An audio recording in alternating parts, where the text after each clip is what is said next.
Stories for Pattus. Hello, Pattus. Hope you're all doing well. Welcome to Stories for Pattus. Bear is back. I love Bear. Do you remember the first story we read?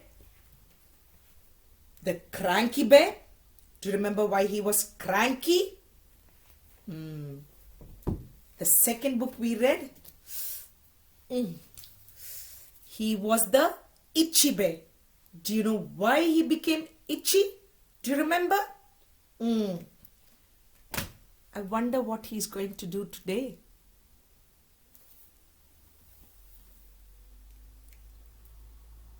The very hungry bear. So he's a hungry bear today.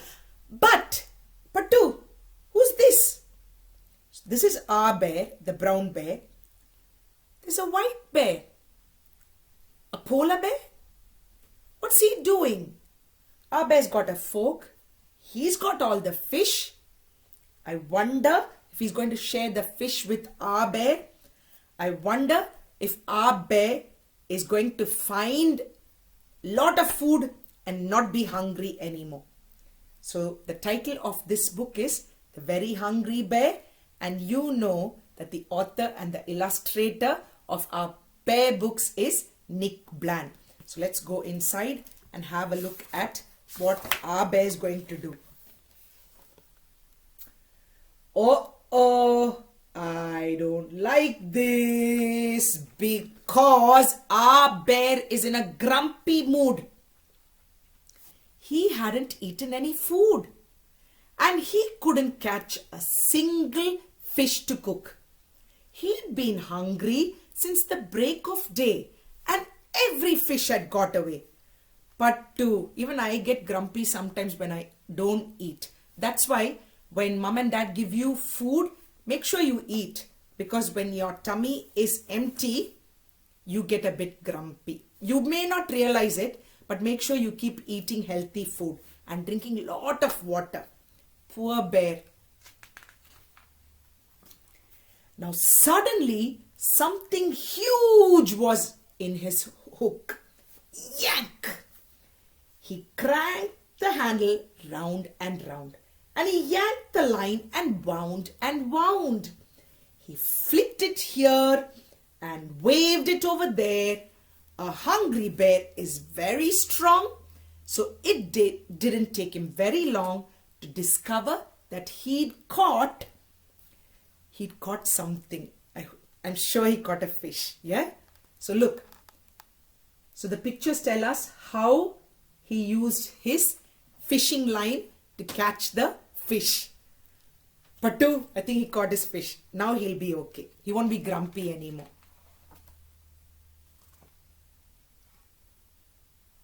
He didn't catch a fish. He caught a polar bear. Do you have to fish there? Said the hungry brown bear. You are catching all of the fish. I'm sorry, he said, as he lifted his head. You can have one of mine if you wish. Oh, so that's why our bear wasn't able to catch any fish, because polar bear, look at how much fish he has. But he caught all the fish, but he's very kind. He said to our bear, I'm happy to share some fish with you. Oh.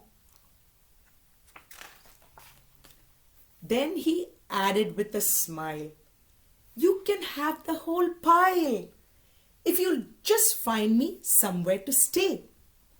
My iceberg is shrinking and soon I'll be sinking, and my home's such a long way away.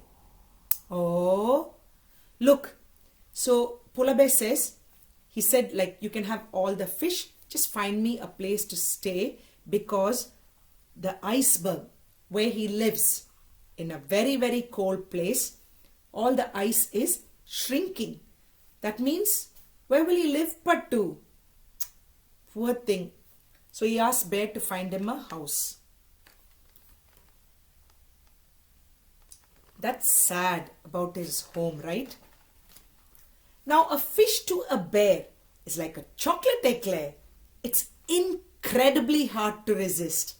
So, the thought of a pile that would last for a while was an offer too good to resist.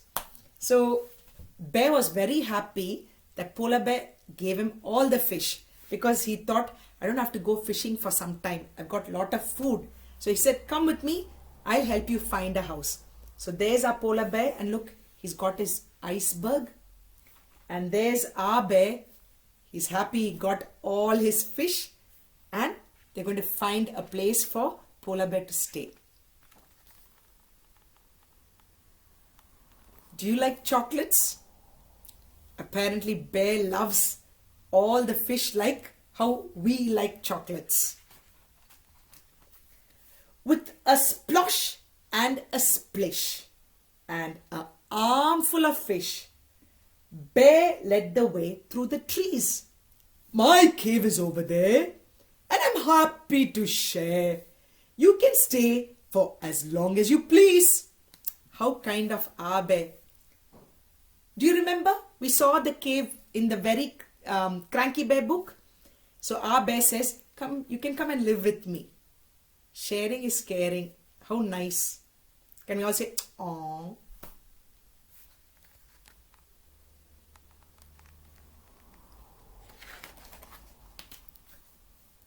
But his guest shook his head. I'm so sorry, he said. Whilst your cave is particularly nice, it's just a bit hot for this coat that I've got. And the fire is melting my ice. So they went to see Mole, and he dug them a hole which was cooler but just a bit small. You reckon it's a bit small? I think it's too small. So have a look. So the cave is not a very nice place for a polar bear to live in because the cave is very warm. And look, the iceberg is already melting and the bear will get very hot and it's not good for him. So then they went to see Mole. Mole lives in a hole, Pattu, and usually under the ground it's a bit cooler. But look, how can he fit in there? Not a good idea. But have a look, they gave Mole a fish just like a present. That's so kind of them. I hope they find another good place, Pattu. Let's have a look.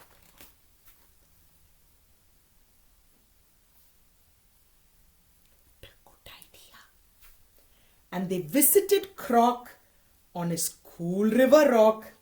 But he wasn't helpful at all.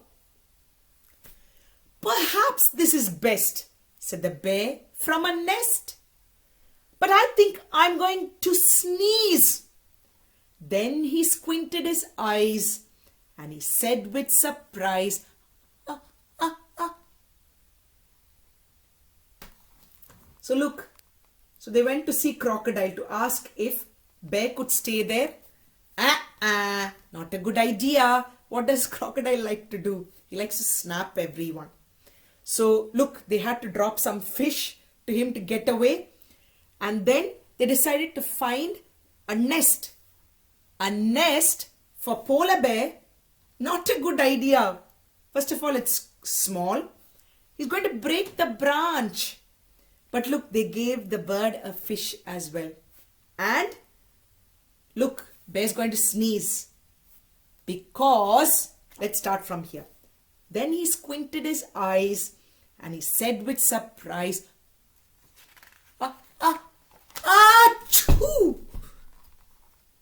I'm allergic to trees. Oh no. If you're allergic to trees, how can you live over there? Not a good idea. So the bear with white hair followed right behind Bear to the only place left they could go, away from the trees and the warm summer breeze. So that was not a good idea. The hole was not a good idea. The cave was not a good idea.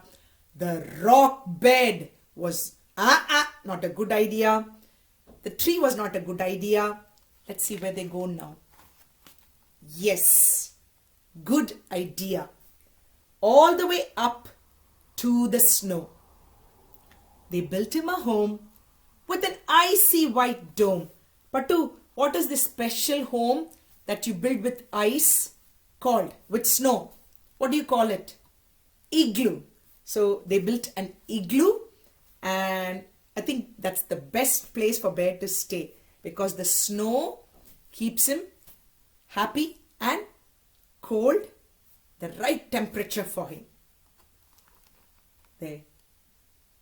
Hey, did you see the fish in there? I think our bear left one over there. And bear left a housewarming dish. Our bear is so sweet, yeah? So look, he's left a fish for the polar bear who's actually happily living inside his home. With a smile and a wave, bear went back to his cave. But our bear didn't eat anything, right? He was hungry and it's already night time. Poor bear, Pattu. And he stopped on the way for a fish. I hope he finds the fish fast. Such a caring bear. Let's give him a clap. There. And that, Pattu, is the end of the story. Did you like the story? I love the story and I love our bear. So kind, so helpful. And there was one thing I felt very sad. Our polar bear said that his iceberg was shrinking. Where he lives, all his ice was melting. What will happen if there's no ice? It's not good for him or his friends. There is something that we can do, Pattu. When all that melts, we call it global warming. And there are few things that we can do at home to save animals like our polar bear.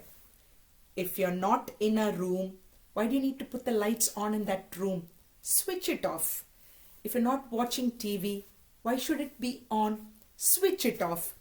If you're going to the shops and the shop is very close to your home, why do you need to go in the car? You can go walking. You can reduce, recycle and reuse some things. Don't put everything in the bin, Pattu. And food too. Don't waste food. These are some things that we can do. We can also grow trees. Mother Earth likes that. If we do all that, we can actually slow down the process of global warming and save some animals like our beautiful polar bear. Can we try? Okay. Thank you, Pattu. I hope you enjoyed the story. Pattu, be good, do good. And next week, we will catch up with another bear story. Bear story. I can't wait. Bye, Pattu.